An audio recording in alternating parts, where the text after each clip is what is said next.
You're watching The Blueprint. Hello everybody, welcome to the second episode of The Blueprint, of the Entrepreneurship and Innovation Podcast. Here we have Doug Jones with us today. So Doug, tell us a little bit about yourself. I'd be happy to. So my name is Doug Jones. I've spent about 30 years in the technology industry, starting from when I graduated from my master's program, which was in Barcelona, Spain. I had been working in real estate prior to that, and I had used the MBA as a segue out of real estate and into technology, where all my friends were working as I was living in Palo Alto, and it was just a much more dynamic and exciting industry. So that's how I got my way into technology. I started with a firm called Electronics for Imaging. It was my first job out of the MBA. I was in the marketing side of the house, quickly moved into sales. I spent a good part of my career in sales in several companies. Then moved from sales into kind of a bit more strategic sales called business development, where you're setting up alliances and partnerships with go-to-market partners, taking your product to market or integrating your product into theirs for the benefit of the customer. And then from there, I moved on to corporate development, which is mostly mergers and acquisitions and investments. And I did that for a lot of years and still do that today. But I've also taken the CEO role, where I raised Series A financing for a company in machine learning algorithms for e-commerce companies to compete with Amazon Prime. That led to the acquisition of that company. And then I jumped into cybersecurity. So the last roles that I've had are all in cybersecurity, where I was also sort of head of business development alliances and corporate development. And in both of those jobs, we transitioned the company via acquisition into another entity. And I spent the last year and a half in a consulting role with the acquirer of my last company, Perimeter X, where I was helping the company not only take the integration plan and affect that, but also I led about a 3-year corporate strategy plan with the CEO as they try to put two platforms together into one and then move more definitively into one of 3 markets that they had to choose. And that's where I am today. Perfect.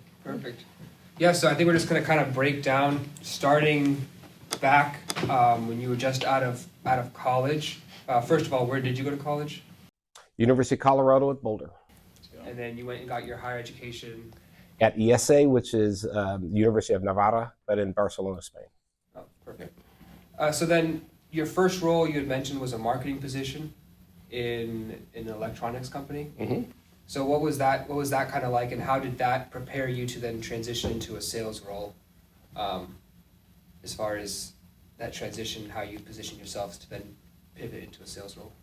So the marketing role was called channel marketing. So, in marketing, you have demand generation, you have digital marketing, you have product marketing.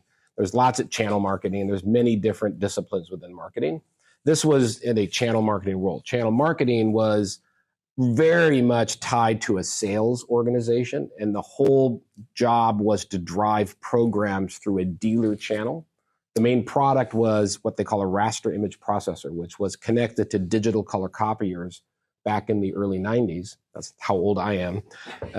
And they turned them into basically color printers. So never before was there a on-demand color printing device that was affordable if you wanted to, say, print your presentation that you're going to give for class tomorrow or the next day.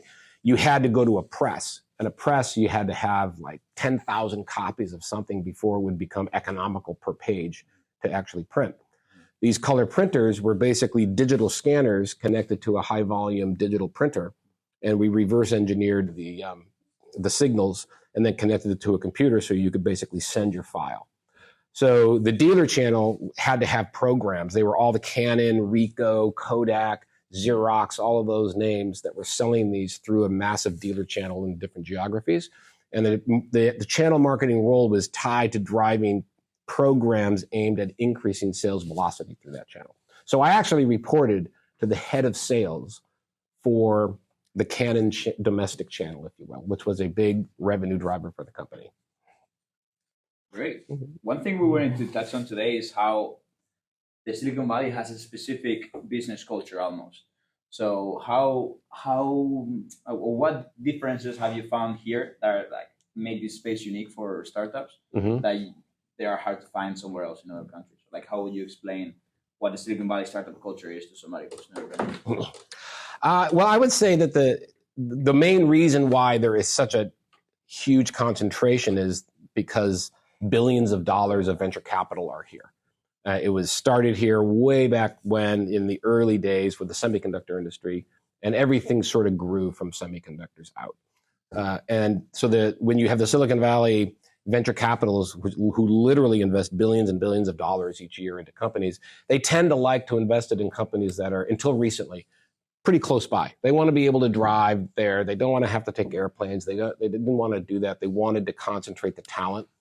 Now, there are different areas now in Austin, Texas, Boston, even Boulder, Colorado has got a budding, startup environment, if you will. But the concentration of dollars was here, and that led to all of the talent started coming here. So a lot of talent seeking, their fame and fortune and riches in Silicon Valley would come here and bring their great ideas. This is where it was funded, and that just kept building on top of itself. And I would say that the culture is one that it's a very risk-taking, driven, time-to-market oriented culture. So, you got a lot of incredibly bright people coming here. Many of them have similar ideas. You never see one company it's not just one semiconductor company or one AI company or, one software company trying to do customer relationship management, if you will. But all of a sudden, it becomes a business, and then, with the availability of the venture capital, many companies are started. And they all are fighting for the same customer. And they all fighting for the same sort of traction in the market. So it becomes a race to see who is going to come out ahead. And there's only room for a few, and the rest, unfortunately, will be absorbed or go out of business. But so the culture is one that is really quite driven. It's time to market. It is hit the market hard and fast, grow at all costs, establish yourself with a good footprint of a customer base, and then build to that customer base. So it's a very dynamic, risk-taking, driven sort of culture that's bent on innovation. But after the innovation, it's also bent on go-to-market and making sure that you have a strategy to take the product to market in an efficient as possible way. So you talked about the volume of people with similar ideas targeting the same customer, right? And behind them, well, not only the same customer, but targeting the same source of investment, all these VCs, right? And it's just so many people with similar ideas that VCs are always sure or pretty sure that they've seen this before. They've heard this idea before. So as an entrepreneur, how important is it networking to find a way through all of this competition and get a hold of these investors? Very. So I would say that networking and having an introduction, a soft introduction into the venture community is the number one asset you can have. Because if you're going to supply, all the venture capitalists will usually have on their website, submit your business plan here or submit your idea, some way that everybody can actually be heard by the firm. But the reality is that it's a small partnership usually. There are some very big firms, but usually it's a small number of partners. They all have their networks, and they only can make a very small number of investments per year, each person. Very small. We're talking less than 5, right? So the competition is to sort through the deal flow to find the ones that they feel are real investable, that they can get their partnership behind and go and do that. So if you know somebody and they know you, already you are at quantity that is somewhat vetted. And so it helps you stand apart. It doesn't mean you'll get funded, but it probably means that you'll get a meeting and you'll get in there. It's much easier if you have someone that can introduce you to them rather than trying to go through, the more formal submit your business plan here. Okay. So very important that.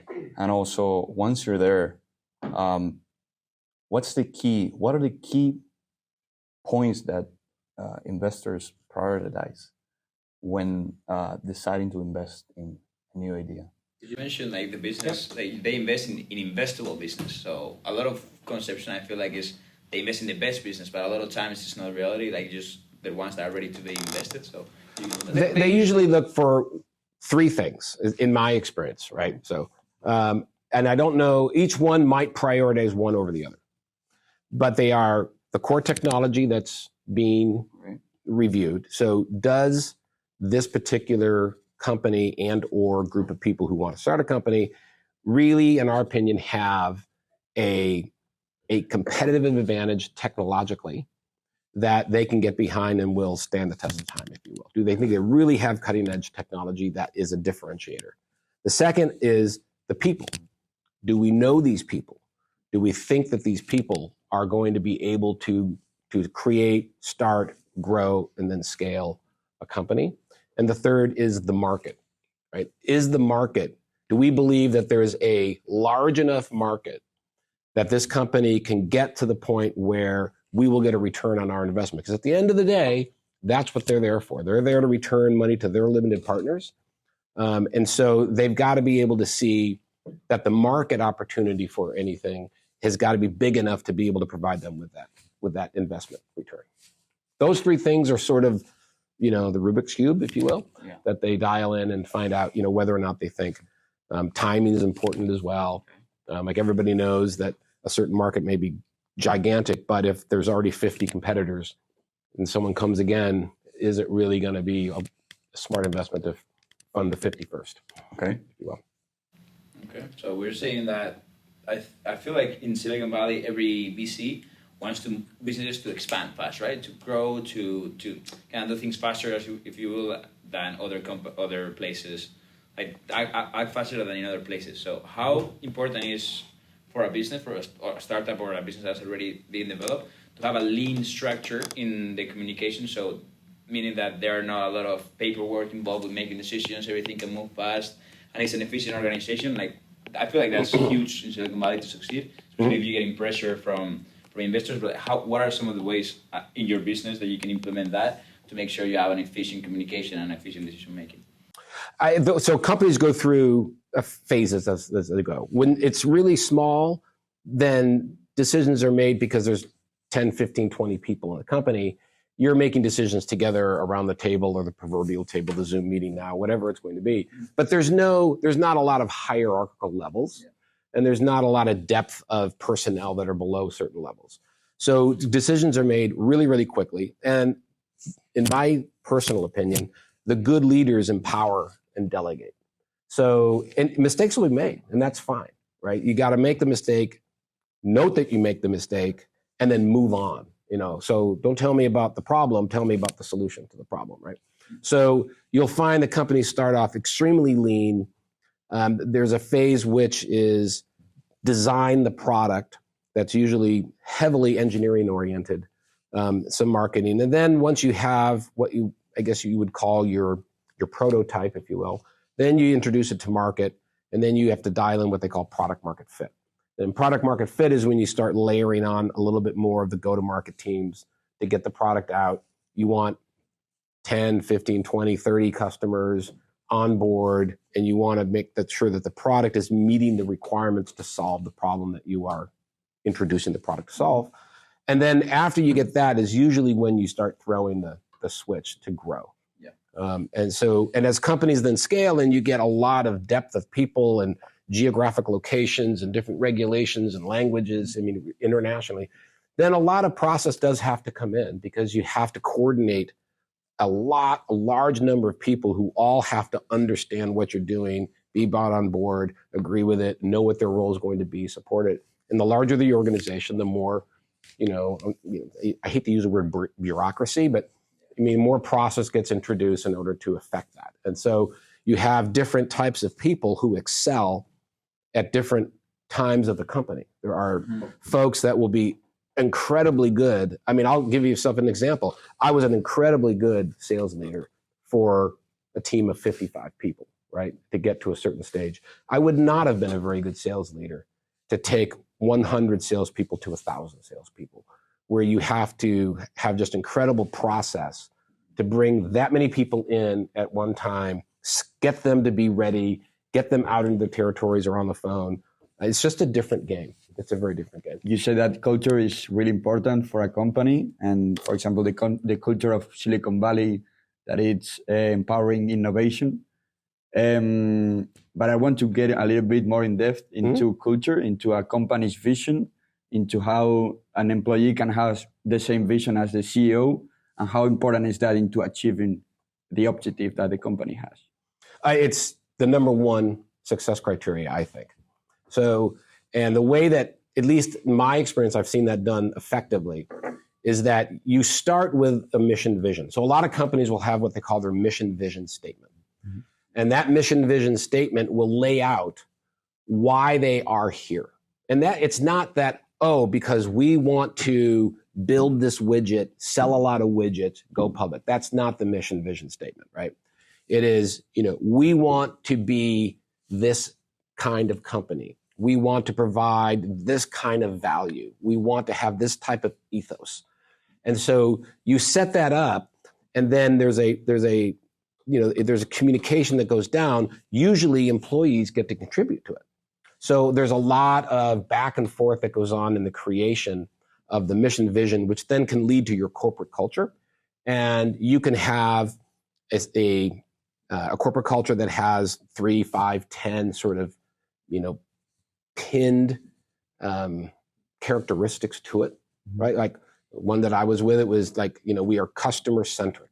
So everything we do is about the customer. And so when a problem arises, the reason why culture is important is that when you're off executing your job and you don't know what somebody else is doing 3 halls down or, 2 offices or cubicles over or 2 states over, if you all have the same culture, you're going to be executing with the same mindset, and you're going to be executing with the same intent, and you're going to be executing toward the same goal. Mm-hmm. Where cultures get out of whack is when you don't have sort of a uniform understanding of what they are. And so, people will do different things than maybe you want to intend. But if you've got a solid culture of the company, everybody knows what the mission is, everybody knows what the vision is, everybody knows how we define ourselves as a company, and I feel part of that company. So when it comes to, I got to solve a problem, I have to respond, I have to do something, being able to go back to that culture, customer comes first. I don't care if it's going to cost me $10 more to FedEx this instead of having it go through the mail. Customer comes first, I'm going to go do that. And you'll never get punished for that because customers first. Right. Mm-hmm. So that's a simple example of how culture is the number one important thing, I think. It's really interesting, especially as the companies get bigger. Yeah, I think young people don't really get into that. They don't get that in their minds too much because they want to either to get an investment or they think their product is already the best, and they don't get that vision of achieving something and giving it to other people to have the same purpose. So. Your explanation was really good about culture. I think Femke has another question for you. Talking about like strategies of startups, what strategies have you found most effective in bridging the gap between innovative software technologies and their practical implementation in businesses, particularly in the startup phase? So implementing the product at the customer site. So today that problem has largely been solved by the cloud. So the hyperscalers that are out in the marketplace have immense infrastructure that is a browser away. So no longer, again, I'm going to show my age, right? I remember the days where we had, at a company I was with called Interwoven, we had, I think, 6 different versions of our software. One that would run on Windows NT from Microsoft. One that would run on each flavor of Unix that was out there. One that would run on, well, not so much the Apple, because Apple really didn't have servers in those days, but you had to have all these different compiled code bases that would be installed on a server in the company, which made it very difficult. And then the server would then be running multiple products at the same time, some of which you would have to integrate with. Today, you integrate through very publicly available APIs, through cloud. So it's much more easy to actually create really powerful integrations between 2 software platforms. In the old days, it was brute force, and you never knew what you were going to find because people at the company would customize certain things. And so you might then create a new version of your software, try to install it, and it doesn't quite work because they've done something else since you installed the first one. So the biggest innovation that has allowed a lot of companies and a lot of customers to rapidly adopt new technologies has been the advent of SaaS, and through the availability of these platforms through most of the hyperscalers, which are Amazon, Google, Microsoft, and the rest. Which, if you go deeper into it, I guess that would be the access to information for companies. You have to have easier access to information. I feel like that's access to information is much. Again, everything has been new database structures, new ways of categorizing information. AI is going to make that. I mean, it's going to turn it on its head. And so, yes, access to information. Many times, information is siloed into different application suites, and that was difficult because you would be looking for something, and there wasn't a shared metadata layer that would then be able to find what you were looking for across multiple repositories and bring it back out. It was much more difficult to coordinate, because sometimes information would be stored in proprietary formats, even in databases. So, it would be hard to just do a simple query and get the result that you were looking for and get access. Now, all of that is much more standardized. And so, and again, with machine learning and with the AI, it's a lot of they're just consuming so much data to make it available. Mm-hmm. So not only we're able now to make it better, but we're able to make it faster.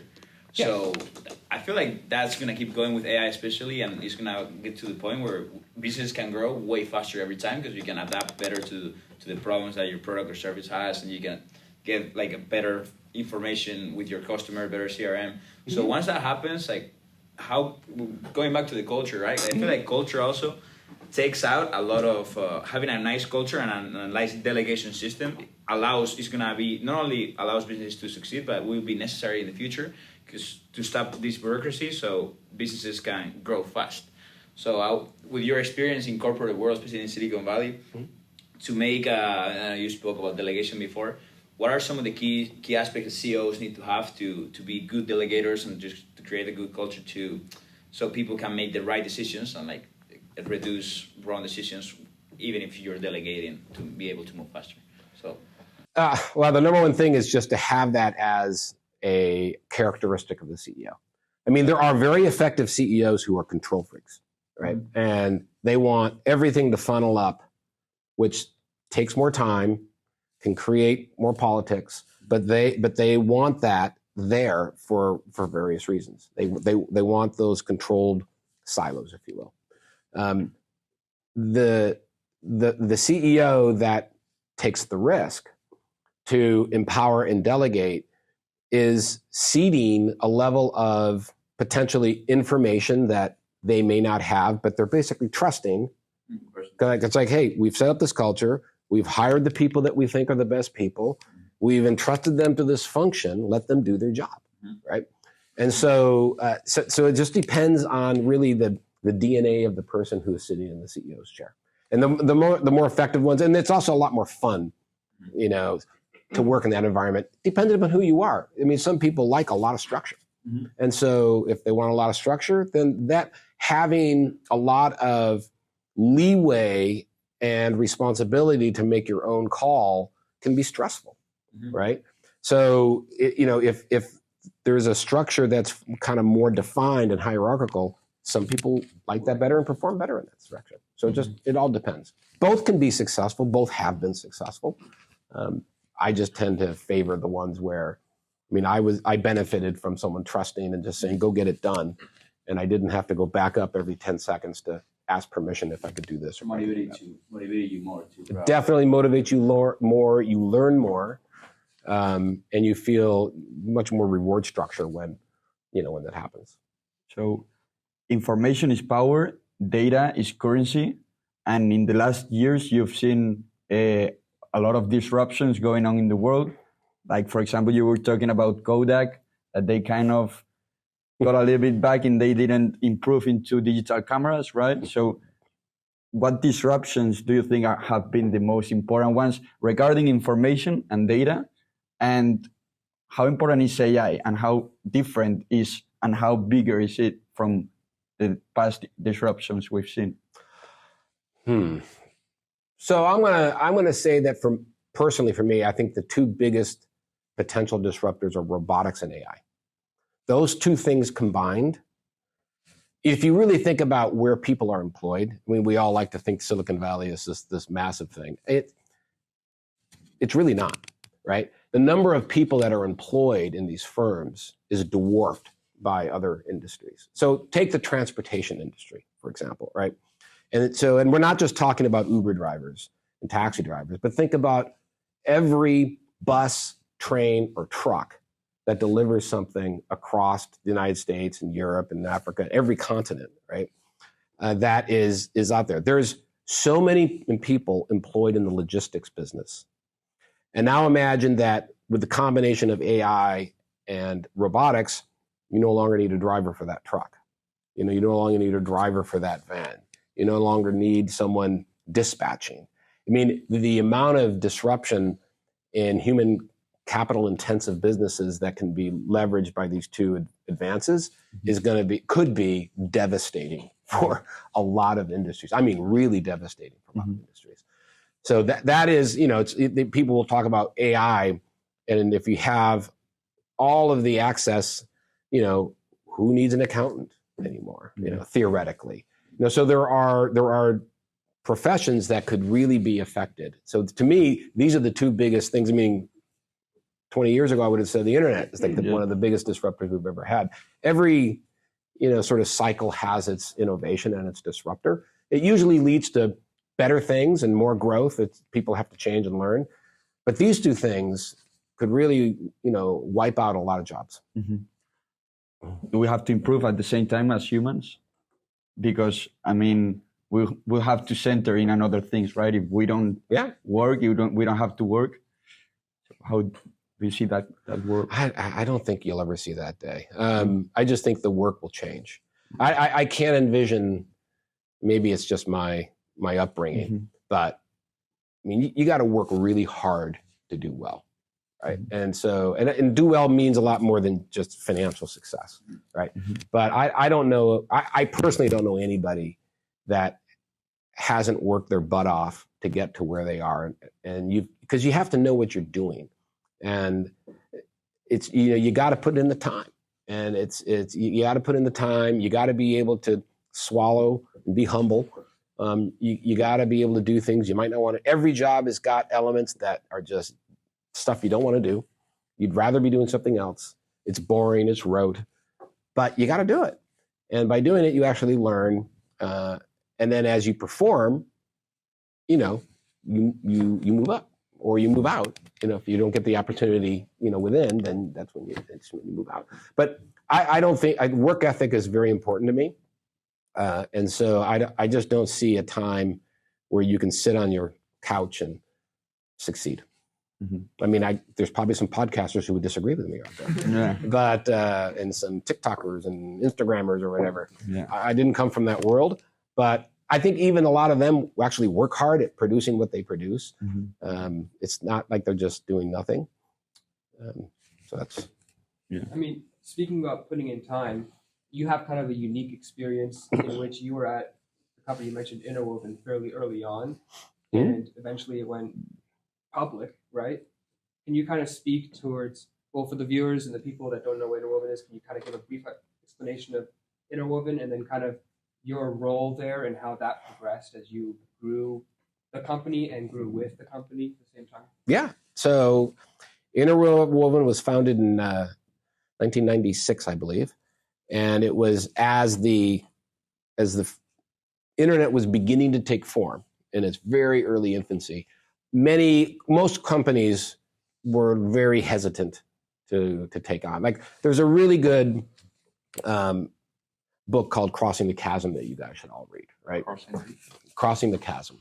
And Geoffrey Moore is the author, and it created a huge wave. It was a business strategy book, an execution book, very much based on technology companies. And in it, they describe different segments of the market that respond more quickly or more slowly to technology. And so you have the first movers, and then you have early adopters and late adopters and laggards. And so certain companies will adopt a new technology more quickly than other companies. For example, in my day, financial services were pretty, they would be pretty early on in many things because they had very large IT staffs and developer staffs that would be there, and they could see that if they adopted something, it would give them a really big competitive advantage. And they had all these people working on it.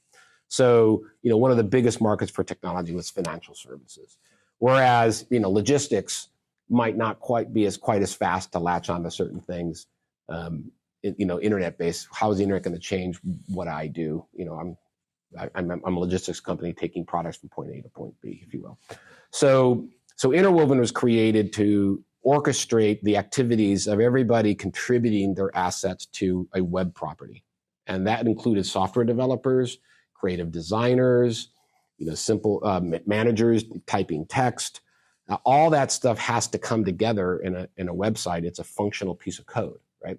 So Interwoven actually sort of adopted a methodology that was based on software development to create a product that was unique for web design and web rollouts. And so as the internet began to scale, it began to really take off because we hit a market. Basically, Interwoven created a product called content management. Content management became a very large industry that was sold predominantly to B2B companies that were trying to organize multiple disciplines to create their e-commerce site, their internet site, whatever, their www site, whatever it was going to be. They had to coordinate all these different disciplines, and all these pieces of information had to operate and work. And so we created a platform to do that. And then we took that to market. So I started in sales. I was the first sales hire of the company. Was employee number 9, I think it was, and became the VP of United States sales, both for direct and indirect channels, and did that for 3 years. And the company, scaled up very quickly to about $100 million in revenue. And that was in the old days for what they call perpetual licenses, not subscriptions. So in perpetual license, you buy for a value your code that you would then take and install. And it was good for either X number of users or X number of processors on the server, however you were going to monetize the software. And then there would be a maintenance subscription that would be signed. So you would get technical support from the company that usually was about 15 to 18% of what the license fees were on an annual basis. But the moment you recognize the revenue of that sale, so Doug sold X for $10, the next day, Doug started from zero again, right? So because you recognize it, you get paid your commission, and you got to move on. And so quotas were assigned in different ways for perpetual licenses versus subscriptions. Similar, but different. And so I joined them in the sales role because I had come out of being a director of sales and marketing at Electronics for Imaging. And so I came in, and at that time there was no product, no customers. So the whole game was that product market fit that I discussed earlier. So we had, many companies that were interested in what we were doing, and they were willing to engage with us, and we would have meetings with them, and we would take notes. We would show them where we were with the product. They would give us features, enhancement requests. We would then rank them as to how many we were hearing of the same. So if all 10 companies we were talking to had the same number one request, that to us was like, okay, we better build that one. If only one company had one request and the 9 didn't have it, we'd probably say back burner that one. It's not high priority right now. And you iterate on that until the point where all of a sudden people start saying, okay, I'll pay money for this now. So the big acid test is when someone is willing to part with money to solve a problem. Was it nerve-wracking to go into a new company without a product and not knowing, if anything was gonna happen, kind of moving from your job into something like that? Or were you so confident in the product or in the vision of the founder that you just were like, yeah, let's go? I was pretty pumped. So it was nerve-wracking, and then I had to feed a family, right? So I had to make sure at some point someone was going to buy something. So you can't waste time on organizations that you really feel are not a good fit for what you're offering, or you don't think are going to get there within a certain period of time. You pick that time, 6 months, 8 months, a year, because these are longer sales cycles. But it was not nerve-wracking and engaging because it was really intellectually stimulating. You're in there, you're showing them what you do have, you're discussing it, and you can see in their eyes whether they're lighting up or not. And they're like, oh yeah, we had several that would say, I don't have this problem today, but I am going to have a headache in 6 months. So I want you to come back in 3 months, tell me where you're at there, and then I want you to come back in 6 months. Because today I don't need it, but I'm going to need it in 6 months. And so you would stay engaged and you'd filter out. But I started in sales, but I did that for 3 straight years or 4 years. And then I had always had a desire to get to sort of more strategic general management. And in sales, I realized after a few years of it that I wasn't going to be happy being a head of sales of a really large sales force. I think I talked about that a little earlier, right? I mean, I like to be out with the team. I like to be in front of the customers. I like to be, have your core, leaders that each have then their sales teams regionally, geographically, however you're going to divide it up. That was a blast. But the thought of then really scaling up and becoming, really kind of more process oriented just wasn't my thing. And I wanted to get to the next level. So at the same time, the CEO of the company had let go the head of business development because the business development lead had become more what we call partner development. So he thought it was great to have lots of partners who did nothing versus small number of partners who actually contributed. So he asked me to come in and take a more sales-oriented approach to business development. And so I came in and did that. But only a year later, there was an opening for the corporate development. And at that time, we had gone through some rough times. And so the bubble burst in 2001 of the internet, and our company, which had soared to astronomical valuations, came plummeting down hard. We had to let go, I think, well over 50% of the people over several rounds of cuts.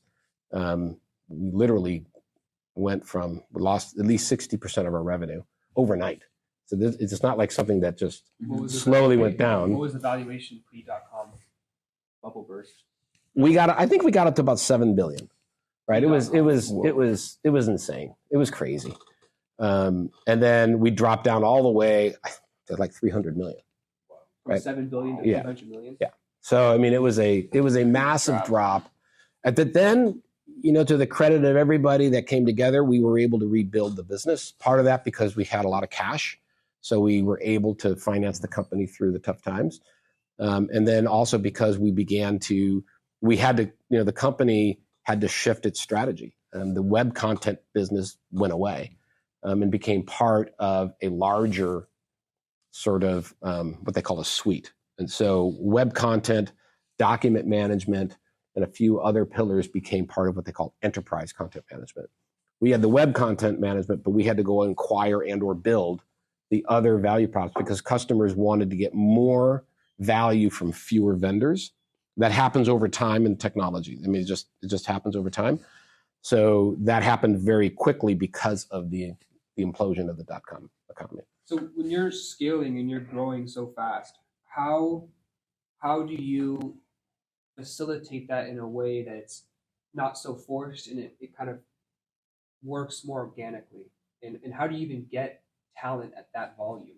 And how do you entice them to come into the company? Oh, it's hard. But so when you have a desired currency as a company. So if you are executing and you're growing, word gets out, and then everybody wants to work for you, right? And because it's just it's this big success, everybody's having fun, great parties, great culture, they're hiring like crazy. You start attracting a lot of people because everybody would like to be part of a fun, successful endeavor, right? And so you get the people who, they may be a little later on and they're jumping from something else to catch the train, if you will. But there are other companies that are also just as hot, growing just as fast, have pretty cool cultures. So the competition for the top talent is fierce. So you do crazy things. We actually had a situation where we were trying to hire engineers. We couldn't find enough engineers. It's kind of the same today, right? I mean, if you're an engineer, you can work a lot of places if you're a good engineer. We could not hire fast enough. So we actually gave away 3-year leases to Porsches in order to attract talent. Motivation. So if you signed with us, we got you a Porsche Boxster, and we would pay the lease for the first, I think it was 3 years, as long as you stayed with the company, right? We would pay for the first 3 years, or you could even get like a cash I think you could get a cash payout for some value if you preferred the cash instead of the car. The hell with the cash. Yeah. You know, that's what I would have done. Yeah, seriously.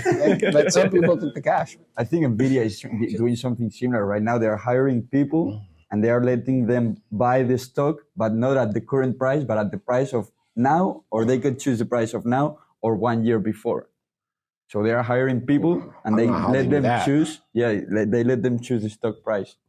So they're incentivizing the best people to get into Nvidia. Yeah. So it's a fact. That's what you have to go out and try to attract the talent. So that was one of the things that we did on the engineering side. It's hard when you've got when you have much more demand than there is supply. It's much harder to attract the top talent. Well, how do you retain that talent? Because when you have it working for you, that's like the most important thing is to keep it for yourself. So it's cheaper than replacing it. So what are some of the ways that you use to retain that talent? Culture. Yes, culture is a big part of it. Yeah. So as long as you are hiring the people that are a good fit, and if you have a strong culture and the ability to communicate that, it provides a great filter during the recruitment process to see whether or not we think this person is going to fit. Now, I'll be very honest. When you're growing at that rate, and especially if you're in the sales side, like I had a big quota that would change every quarter. Our quotas went up every single quarter, right? So, you've got to have feet on the street in order to meet that quota. So while you always say, I'm only going to hire A talent, you've got to really check yourself when you have to scale up and double the size of your sales force in the next 6 months, which is a tall order. And they have to be productive as fast as they possibly can after you hire them, and there's short supply. You sometimes find yourself thinking, oh, I think I can take that B and make it an A, right? So, and so you do find yourself, you got to check. You got to make sure you're not, reducing your expectations and your thresholds of what's acceptable just to make sure you have someone in the seat. And it's hard because you're under a lot of pressure to scale. Toward the end of my tenure as head of sales, I spent over 65% of my time hiring. Wow. 65% of my time was spent in some way, shape, or form, either hiring, recruiting, or running the sales training to get the salespeople productive as fast as possible, so they could go out and make an impact. So at that point, it's not already as much as how good of an engineer you are, but also as if that person fits in the culture of the company, right? That's absolutely, yeah. And that's it's hard to predict. And look, when you're on a rocket ship, there's an old saying that a rising tide hides all the rocks, right? And when the tide ebbs out, the rocks show up, right? So a lot of mistakes can be made when you're growing and being very successful that don't get a lot of scrutiny because everything seems to be going great, and everybody's so darn busy that you don't have the same focus on it. When all of a sudden success slows or there's an interrupt or disruption, then that's when all of a sudden you start uncovering some of the rocks that were always there, but it just wasn't a priority to go fix, move the rock. I don't know if you said it, but the company was public, right? Yes. Since when? Like when did it go public? We went public in 1999, and then we had a secondary offering in 2000. So you went public. You were 1 year being a public company, and then the the 2001 bubble happened pretty quickly. We went public. I think it was October of '99. Don't quote me on it. Okay. And then again, we did have a very, very successful secondary offering where you float more shares, and the price had really gone up. And then so we raised close to $200 million in total. So we had a lot of cash, or maybe even more than that. And then there was a little while. The content business stayed. Some businesses got impacted by the dot-com implosion faster than others. And for some reason, the content business kind of ticked along for a few more months, but then it hit hard. Yeah. What was that experience leading up to an IPO and post-IPO that you could speak to, kind of, both in the sense of preparing for that? Was there like a shift when the company decided that we're going to go public? how was that really Mm-hmm. decision made? And then once that decision was made, is it, all hands on deck preparing for an IPO, or is it just kind of how's that transition happen? It's all on deck for some, not for everyone. So again, your investors, we were venture capital financed. They're looking for a return. The IPO is the ultimate, win, if you will. Used to be but acquisitions are actually about 97% of all liquidity events of venture-backed companies are acquisition. Very, very, very few make it to public, and it's just gotten harder and harder over time. So you got to be able to have the growth. You got to be able to have a market that is substantial enough that is going to support a publicly held company. Assuming that you've got all that, then yes, there's a big change because you're going to be public. So you have all these regulations that didn't really affect you as a private company have to start affecting you. You have to report a lot more. You have to have many more disclosures. You have to have more bureaucracy in your decision making because now you've got shareholders who are external to the company. You got to make sure that you're not giving information to one set versus all sets. So you can't have what they call selective disclosure. There's all sorts of rigor that goes into creating what they call an S1 filing. The S1 filing is the document that gets filed, that gets approved by the government regulatory agencies to allow you to then float your shares. So there's a lot of lawyers involved. There's a lot of investment bankers involved. The CFO is heavily involved. The CEO is heavily involved. But it's not like the whole company isn't involved in it, in that. They got to keep doing their jobs while a few people prepare for the public offering. And if you get there, it's a riot. I mean, it's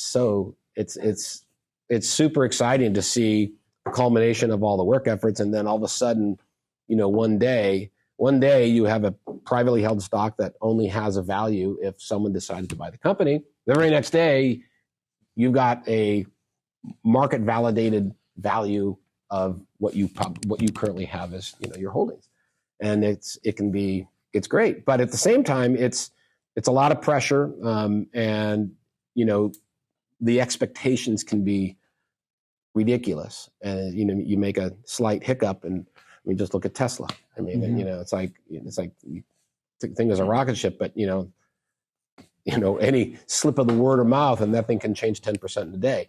So there's a lot of volatility, or can be a lot of volatility, in the tech stocks. And since technology is usually highly valued on growth, right, versus other industries, it's about profitability and predictable growth. But Silicon Valley companies, usually go public when they're in these hockey stick growths. So, and the anticipation is you're going to continue to grow, and usually you're not profitable at IPO. Most companies in Silicon Valley aren't profitable at IPO because they're reinvesting everything in growth because the growth rates are so fantastic. They want to capture market share. Mm-hmm. I bet it feel amazing to have like an IPO for everybody in the company, speaking about culture to everybody feeling the word. Do you feel like people after the IPO feel like satisfied, or do you feel like more people went harder the next day and say, okay, even though my shares that I've been receiving, I'm sure a lot of people receive shares as payments now that I can sell them, but like, did that success make people more motivated, or did they make them satisfied? I don't know. I keep coming back to, you have a corporate culture, and as long as everybody's aligned with that, people are motivated. Financial motivation is certainly a big one. And so once you've achieved that to some degree and it's no longer, on the table, then other potentially even more important elements of happiness and success and what drives you kick in. Most of the people that I know, what got them to be financially successful was, again, the work ethic, the smarts, the dedication. Then they were, frankly, I was lucky. I mean, there's a lot of people just as good as I am that didn't get the opportunity to become part of something that I did. And so luck is a big part of success. And anyone that tells you it's not is not being honest, right? So if you're lucky enough to be in the right place at the right time and hook in with the right crew, and then you work your butt off, then, there's a lot that can happen for you. I have a piece of data here that there were 5,500 public companies in the year 2000, and now there are only 2,000 in the US. Oh, yeah. So they're deciding to to not go IPO, to not go public, these companies.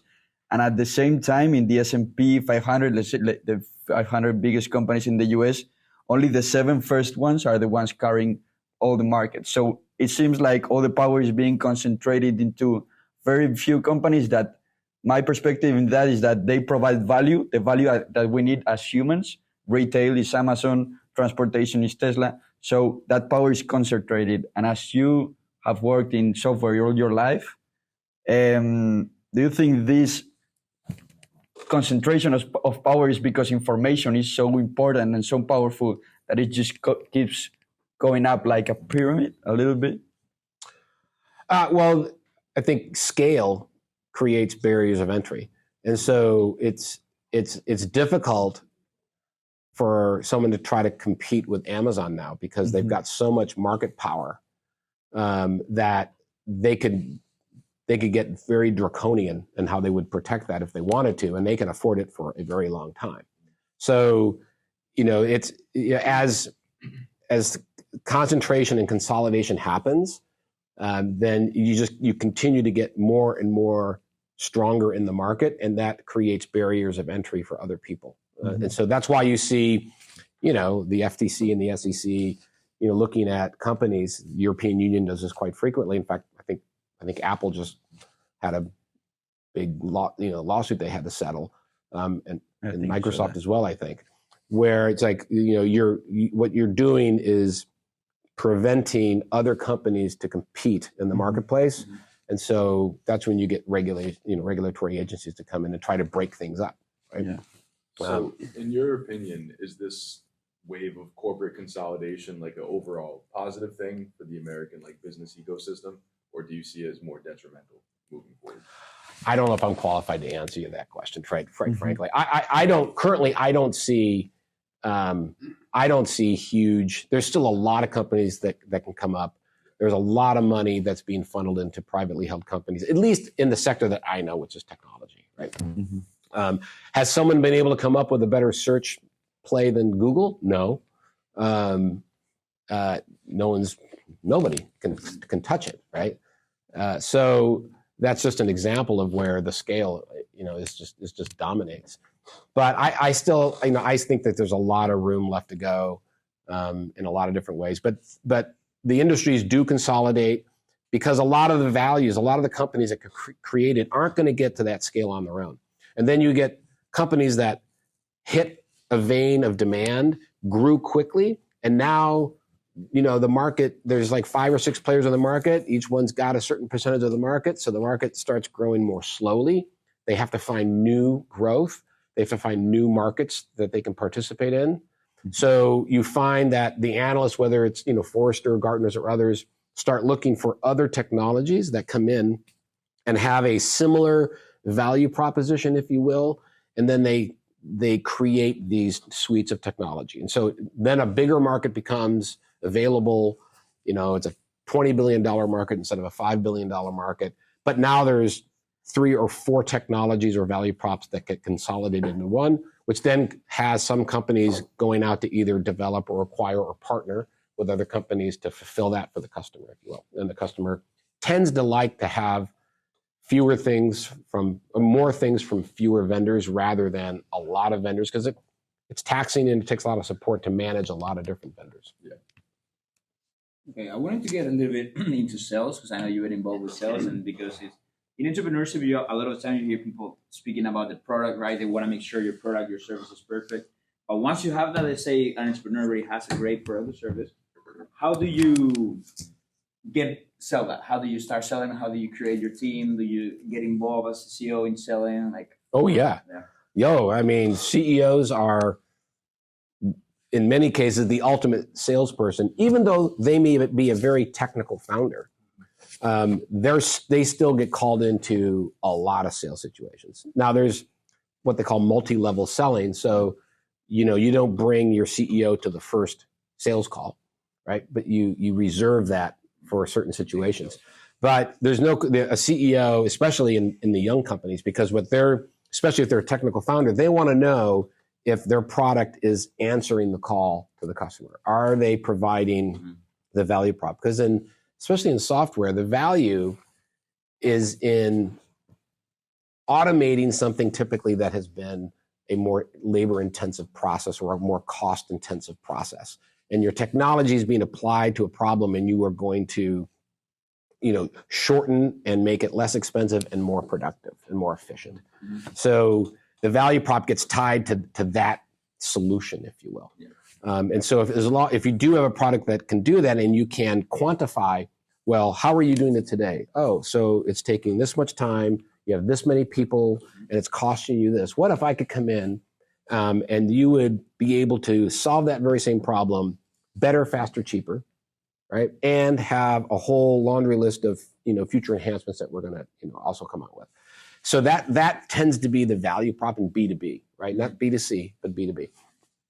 And so the CEO wants to be in front of the customers because they're going to hear firsthand, and also they can get the relationships established and have those relationships. So you also have to have your salesman being good at reporting what they're doing for the customer and have like a nice. Oh yeah, especially in the early days, the salespeople are a major conduit of information back to the R&D organization. They should be. So you have the salespeople, and again, in a lot of organizations, you'll have the systems engineer or the sales engineer, who is the technical sidekick to the salesperson.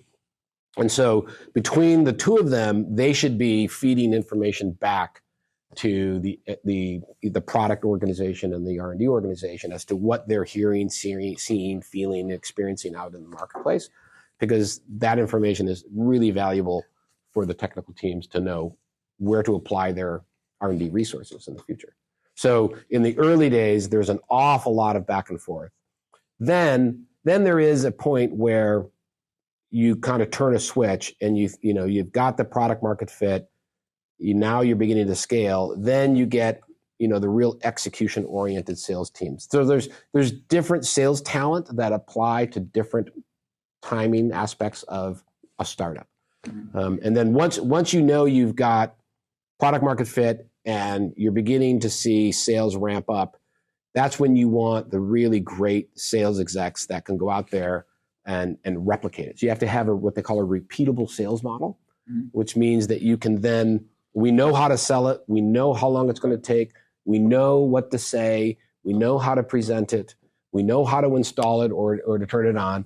And then, so now we need to get the right people on board, and then we're going to create the training so that we can repeat the sales model and scale through that repeatable sales model. So we've talked about sales and working very hard. Can you describe a complex sales deal you went through? Yes. So in my experience, the complex sales deals where you have a very large transaction. So sometimes the transactions would be in excess of $1 million, right, for the procurement of the software. And when that happens, usually the organization is very large. And secondly, it's going to be utilized by multiple department and or locations that are distinct from one another, but all have to be brought into the decision-making process in some way, shape, or form. So the complexities arise because you have to find who is championing your product or for you inside the organization. Who is your coach? Who's your detractor? They always say about who's the economic buyer. So in complex sales, you actually map it out. So there are products that are used. I used to do it, on a whiteboard with people. It's like, okay, so who ultimately would procure this? Then who are going to be the heavy influencers in this sale? Who is a coach for us? Who is looking to take us all the way? Who are those that are sort of the naysayers or skeptics? And you map all that out. It takes a lot of time. And because the decision is being made that affect multiple people, there's usually sort of a sharing of the pot, which means that each department may have to contribute funds for the procurement of the software, and every department has their own sort of needs and wishes that may not align with everybody else's. So the complexity comes because you have to navigate through all of that and orchestrate the company to be able to come into a final decision to procure the software. And that's why in enterprise sales, they can be very lengthy. They can be 1, even 2 years, depending upon the size. Because if it's not budgeted, then you've got a CFO problem. right? And then they got to make sure that there's a budget line to procure this, and if you're going to be exceeding the amounts, that can delay things. So the multi-level and multi-departmental sales tend to be very complex.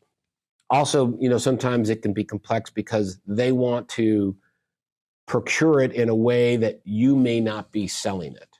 So, for example, you may want to sell based upon the number of users in the company. Well, 300 people are going to log into our system, so we price it per person.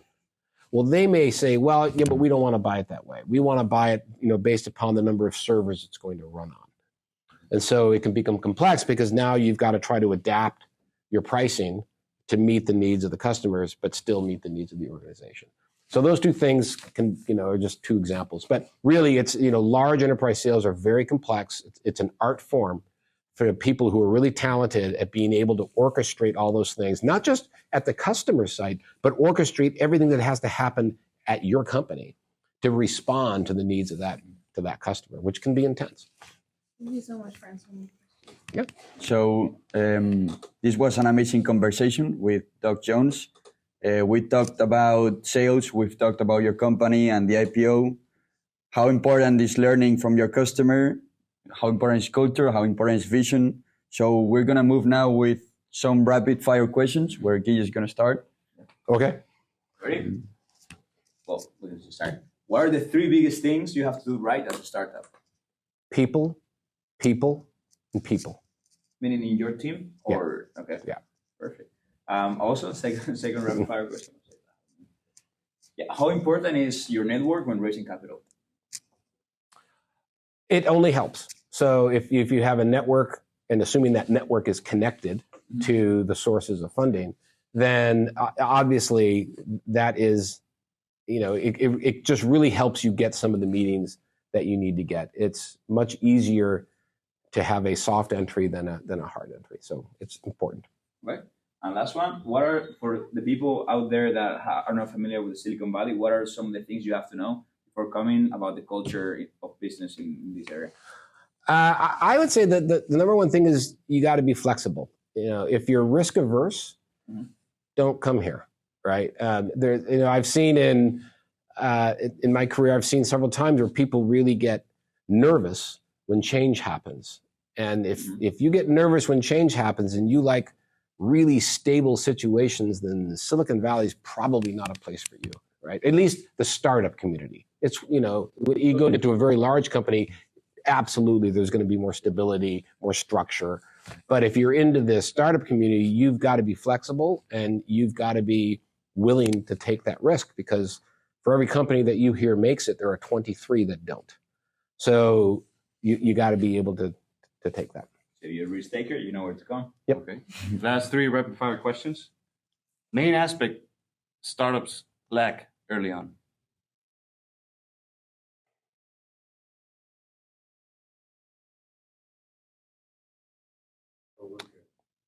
A real market. A real market. Yeah. A sizable enough market to build a company, I'd say. Best sales advice you can give to people in general, no matter what you're selling. The old adage is always be closing, but always be closing doesn't mean always trying to win the sale at the last minute of the transaction. Always be closing means you have a funnel. You got to be closing every aspect of your funnel to move it down. So always be closing to me, and the way I coach people is like, you got to be closing from the top of your funnel to the bottom of your funnel, and you have to be doing it all the time, because 3 months go by and you got the next 3 months, and if you haven't done your job early, then you don't have enough sales prospects to work on what they call in the funnel the next 3 months. So always be closing, but manage your funnel. Okay. Last one, change of topic. What would you tell your 23-year-old today if you wanted to be in your shoes today? My 22-year-old? 23-year-old. 23-year-old? Yeah. You get out. Would you say something different? One key advice? To yourself. Yeah. No, I would say if they wanted to get in this business, the key advice is find something and excel, because even if it's not your dream job, If you get in and you do well and you perform, there is going to be a lot of opportunity. So I would say don't be fixated on the perfect job, frankly. I would be fixated on the perfect opportunity. Got it. Thank you so much. Yeah. Thank you very much. Yep. Right, awesome. Oh, you're welcome. I hope it comes out okay. Yeah, no.